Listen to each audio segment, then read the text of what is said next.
とキリスト教超入門講座。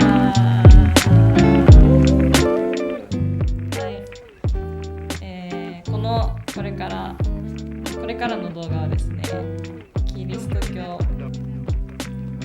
すね。キリスト教もう超っていう感じで、超入門講座、もう誰でも分かるようなキリスト教についての基本ベーシックなところをお伝えできればいいなと思います。今日は第1回目の動画です。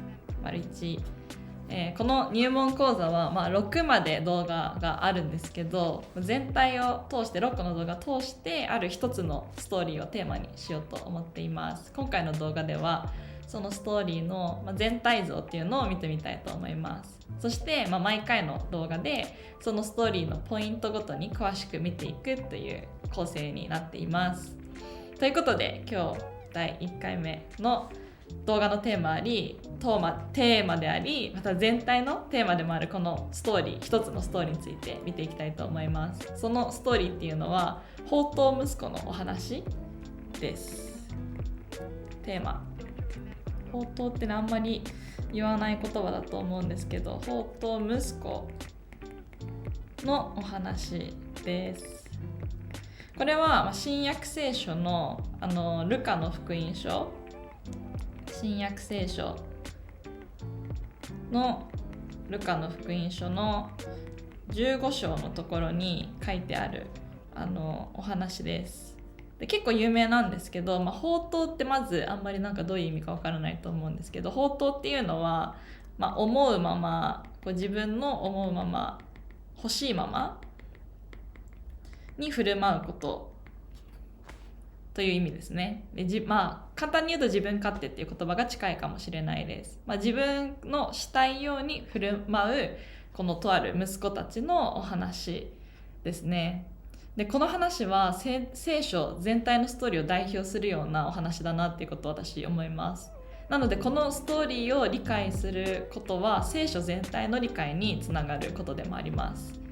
これからちょっと話を実際読んでいきたいなと思うんですけど、読み進める前に一つだけキリスト教の大事なポイントをお伝えしてからかなり入っていきたいと思います。キリスト教のポイントですね。聖書のポイントって言ってもいいかもしれません。キリスト教のポイントは、これから聖書を読んでいくんですけど、聖書は守らないといけない道徳や倫理の教えが書いてある本ではないということです。こういうことをしなさい、こういう人間になりなさい、こういうことしてはいけない、そういうことがポイントではありません。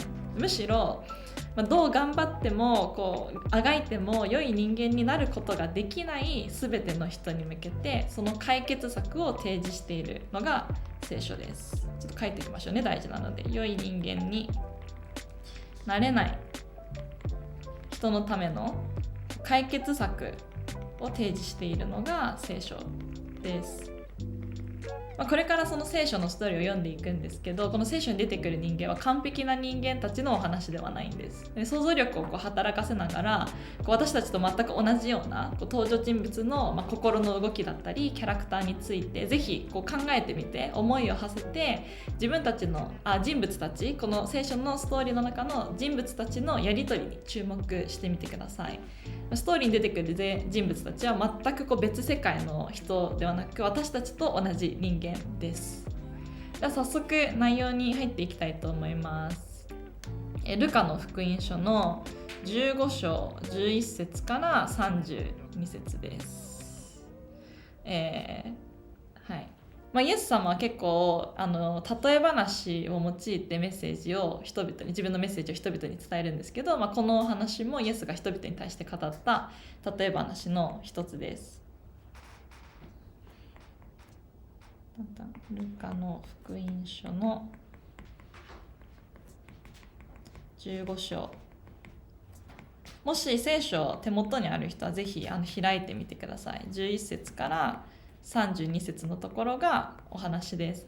で、このお話イエスが語った例え話なんですけど、この15章の一番最初のところを見るとイエスが話をしている対象が誰なのかっていうのが分かります。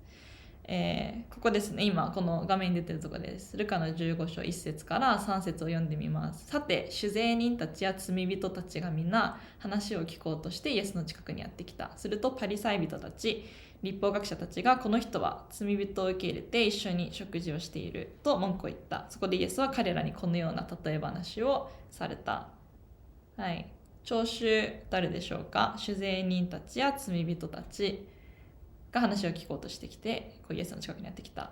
でもう一つグループがいますよね。パリサイ人たち、立法学者たちもこの場所にいるんですよね。聴衆は2つのグループです。主に2つのグループです。もしかしたら他の人もいたかもしれないけど、酒税人たちと罪人たち。すごい表現ですよね。罪人たちとか言って言われて。で、2つ目のグループはパリサイ人たちと立法学者たちで、この1つ目の酒税人たちと罪人たちってくくられてるんですけど、酒税人たちは結構人から必要以上に税金を取り立てて、私腹を肥やしていた、一般的に見てあいつらずるいって思われてた人たちなんですね。で、罪人というふうに捉えられてました。もう一つのこのパリサイ人とか立法学者たちっていうのは、当時でいう宗教指導者たちですね。宗教指導者たち、もう本当によく宗教を学んで、聖書のことを学んで、他の人たちにこういうことをしなさい、ことをしなさいっていうことを指導していた人たちです。何か人が話をするときに誰に対して話しているかっていうのは結構重要ですよね。で、この例え話は彼らにとって、この2つのグループの聴衆たちにとってどんなことを意味しているのでしょうか。この例え話をすることによってイエスは何を伝えようとされたのでしょうか。これが重要になってきます。イエスが話されたのは、このような例え話でした。じゃあ早速この聖書のストーリー見ていきたいと思います。聖書がある人はぜひ自分で開いて、ない人はこの画面に映ってるやつぜひ見てください。イエスはまたこう話された。ある人に2人の息子がいた。弟の方が父に、お父さん、財産のうち私がいただく分をくださいと言った。それで父は財産を2人に分けてやった。それから何日もしないうちに弟息子は全てのものをまとめて遠い国に旅立った。そしてそこで放蕩して財産を湯水のように使ってしまった。何もかも使い果たした後、その地方全体に激しい飢饉が起こり、彼は食べることにも困り始めた。それでその地方に住むある人のところに身を寄せたところ、その人は彼を畑に送って豚の世話をさせた。彼は豚が食べているイナゴ豆で腹を満たしたいほどだったが、誰も彼に与えてはくれなかった。しかし彼は我に返っていった。父のところにはパンの有り余っている雇い人がなんと大勢いることか。それなのに私はここで飢え死にしようとしている。立って父のところに行こう。そしてこう言おう。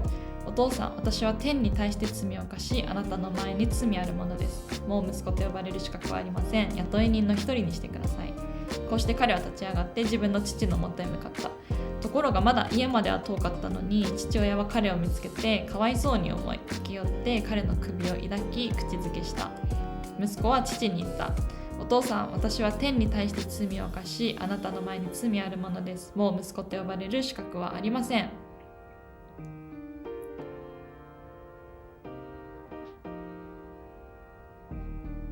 動け動け頑張れ。よし、はい次ですね。ところが父親はしもべたちに言った。急いで一番良い衣を持ってきてこの子に着せなさい。手に指輪をはめ、足に履物を履かせなさい。そして肥えた子羊を引いてきてほふりなさい。食べて祝おう。この息子は死んでいたのに生き返り、いなくなっていたのに見つかったのだから。こうして彼らは祝宴を始めた。ところで兄息子は畑にいたが、帰ってきて家に近づくと音楽や踊りの音が聞こえてきた。それでしもべの一人を呼んで、これは一体何事かと尋ねた。しもべは彼に言った。あなたのご兄弟がお帰りになりました。無事な姿でお迎えしたので、お父様が肥えた子羊を、ほふられたのです。すると兄は怒って家に入ろうともしなかった。それで父が出てきて彼をなだめた。しかし兄は父に答えた。ご覧ください。長年の間、私はお父さんにお仕えし、あなたの戒めを守ったことは一度もありません。その私には友達と楽しむようにと子ヤギ一匹くださったこともありません。それなのに遊女と一緒にお父さんの財産を食いつぶした息子が帰ってくると、そんな息子のために肥えた子羊をほふられるとは。父は彼に言った。子よ、お前はいつも私と一緒にいる。私のものは全部お前のものだ。だがお前の弟は死んでいたのに生き返り、いなくなっていたのに見つかったのだから、喜び祝うのは当然ではないか。はい、こういうお話ですね。ちょっとまず最初に登場人物の整理をしてみましょうか。どんな人物が出てきたでしょうか。主に3人いましたよね。登場人物は1、お父さん。2、お兄ちゃん。3、弟。この3人が登場人物ですよね。で、そのイエスがさっきも最初に言ったんですけど、イエスはここで例え話を話されています。そして、聴衆が2つのグループいましたよね。例え話をしているので、これが実際に誰について言ってるのかっていうことが大事になってきます。ちょっとこの聖書箇所をもう一回自分の言葉で整理してみましょうか。父親と2人の息子がいます。下の息子、弟がお父さんに財産を私にくださいっていうシーンからこの物語始まりますよね。で、財産をもらったらもうすぐに弟は、遠い国って書いてあるんですけど、遠い国に旅立って、で放蕩して、そのもらった財産を湯水のように使ってしまいます。で、放蕩っていう言葉は好きなように思い通りに振る舞うことって最初に言ったんですけど、特にお酒だったりとか女遊びにふけることを意味します。で、彼はお金を、そういうくだらない使い道で使って、で結局どうなるかっていうと、豚の餌を食べたいって思うほど貧乏になってしまいます。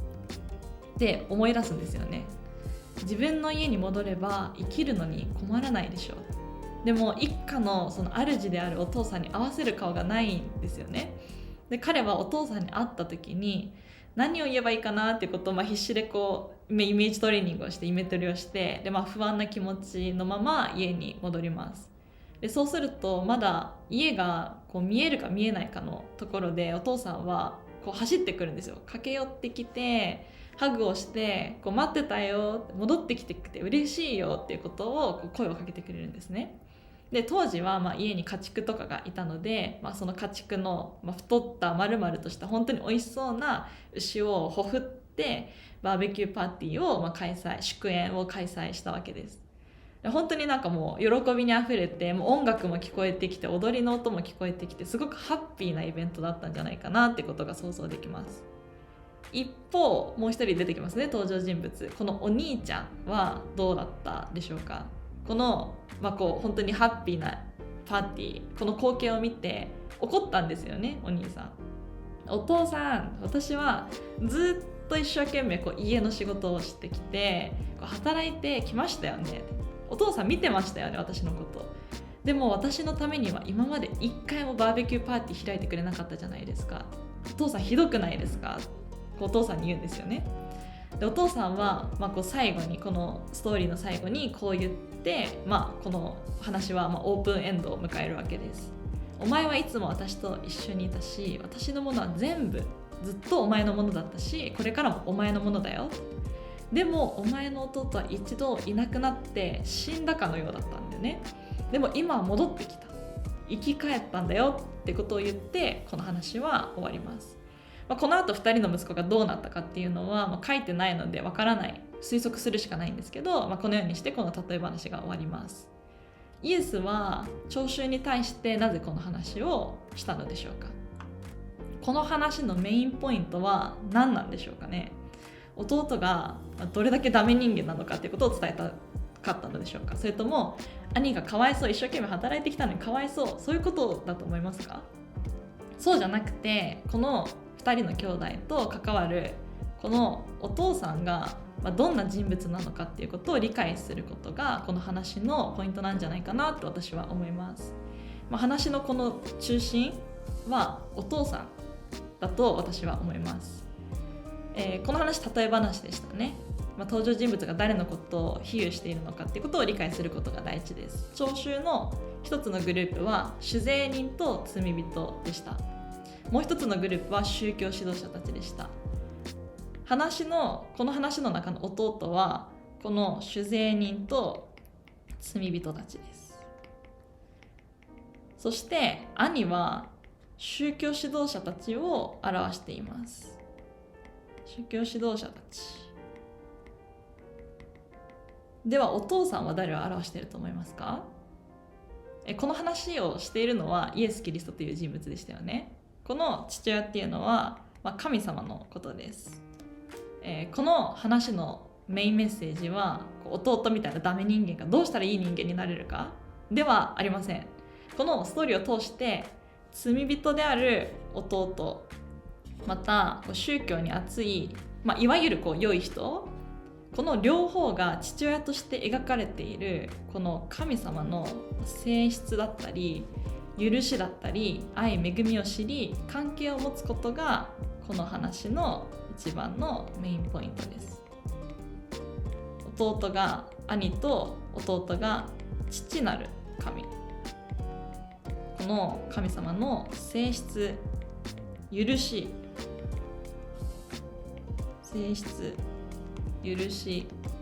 愛、恵み、こういうものを知って関係を持つこと、関係を回復させること、これがこの話のメインポイントです。この話の中心はあなたがどのようにいい人になれるかっていうことを教えているものではありません。良い人になることができない、なりたいけどなれない、そのような人がどのようにこの問題を解決できるのかについて教えている、それがこの話の中心です。はい、今回の動画は一旦ここまでです。次回はもっとさらに深く詳しくこの話の神様について次回見ていきたいと思います。はい、またね。